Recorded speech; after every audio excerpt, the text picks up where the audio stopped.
This is my eggplant. An eggplant, I generally steam it, just lightly steam it prior to dehydrating it.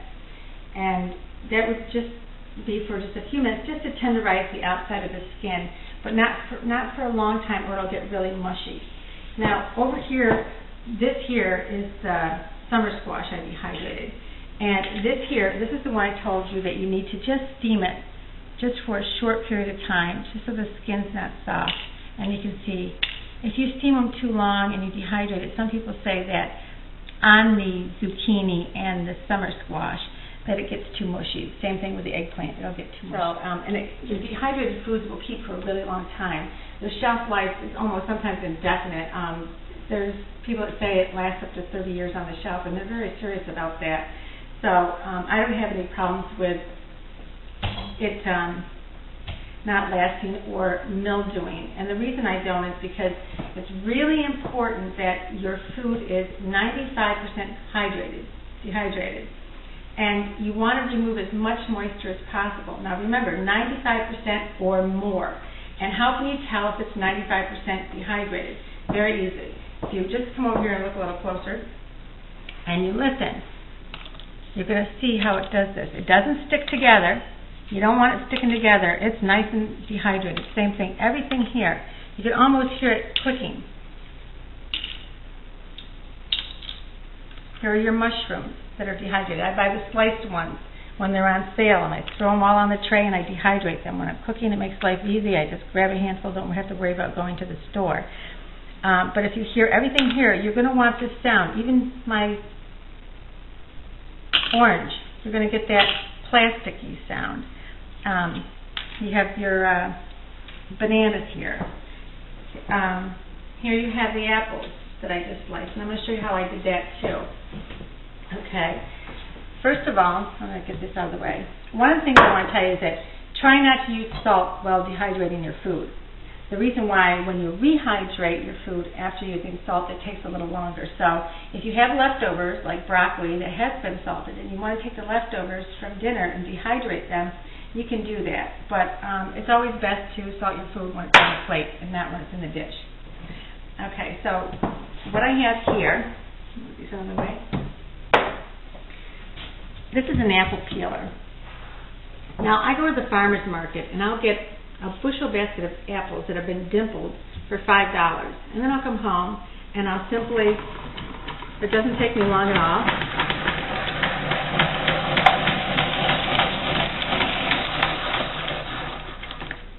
okay, and there you have your peeled apple.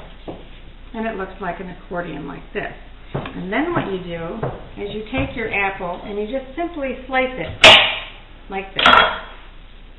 And then you have perfect sliced apples for apple pie.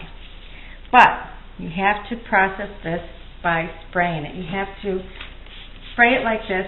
I use pure lemon juice and nothing more. You'll have a lot of other people telling you different things to use. And I've done a lot of dehydrating, and trust me, this works just fine. Now, if you're going to have your apples where you might say that you want it chopped up smaller for apple fritters, apple muffins, apple pancakes.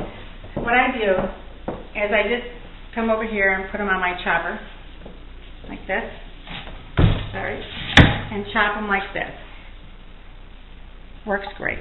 And then what I do is I take my lemon juice, I'm going to spray it in the bowl, and I'm going to go like this. Okay. Now, I'm going to also do the banana.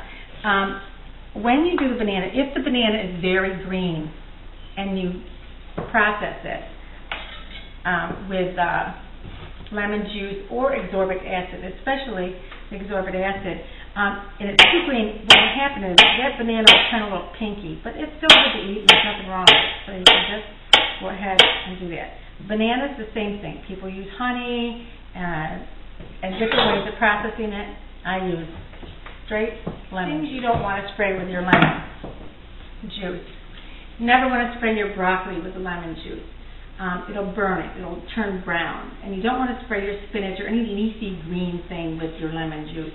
I just basically do carrots, apples, bananas, and things like that with the lemon juice. Okay, so what I have over here now I'm going to take these off. It's really important that you have everything washed down. I generally use Clorox kitchen spray. And hygiene is really, really important when it comes to dehydrating food. It's also important when canning food.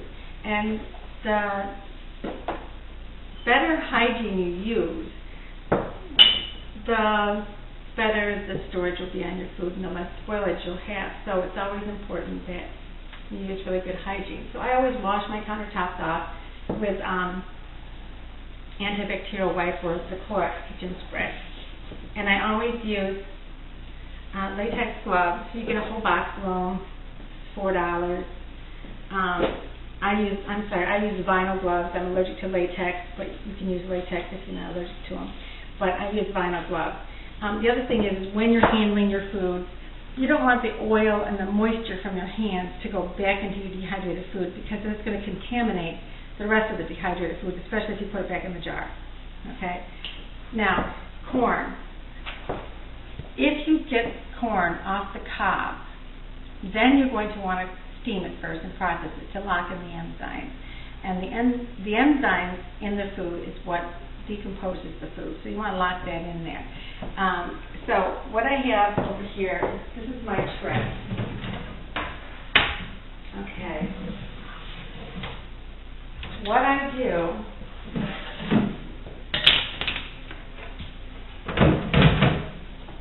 is I just take a bag of frozen corn I got on sale.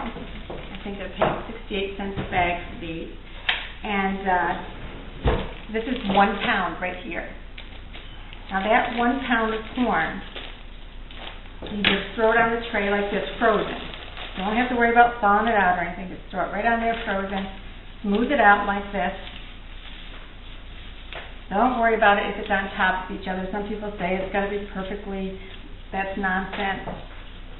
Okay? And then you put it inside your dehydrator. Now, what you have here is the dehydrated corn. Okay? And I'm going to change my glove here. And this dehydrated corn was all toppled on top of each other, just like this up here. And it turned out perfectly fine. Okay? So that looks good. And that's all your corn. So when you're cooking, you would grab some corn, throw it in your soup or your stew, or whatever you're making. And you have to be careful, though, when you're doing dehydrated food. Sometimes, as I said before, this is a pound. Oops. This is a pound of dehydrated corn. And this is a pound of dehydrated corn. And so the difference is that you don't need as much because it's going to expand. And sometimes when you're cooking with it, when you first start out, you don't realize it, and you might put a lot in, like a cup of corn. Dehydrated corn is almost 2 pounds of corn. It's really important that you try to keep the same food that you're going to dehydrate that takes the same amount of time together. You don't want to take your leafy spinach and put it in with your in the dehydrator with your lemons and oranges, because this is going to be done way before that's going to be done. And that moisture for this is still going to be circulating in there, so it's going to make it difficult for this to really dehydrate properly. So what you need to do is try to keep all the longer ones that take a longer time, your lemons and your oranges and your tomatoes and things like that, in the same load that you do. Another thing you want to do is you want to take your garlic and your onions, and you want to do garlic and onions all by themselves. You don't want to be dehydrating onions and garlic in the same load in your dehydrator as with your other vegetables, because obviously they will absorb the flavor.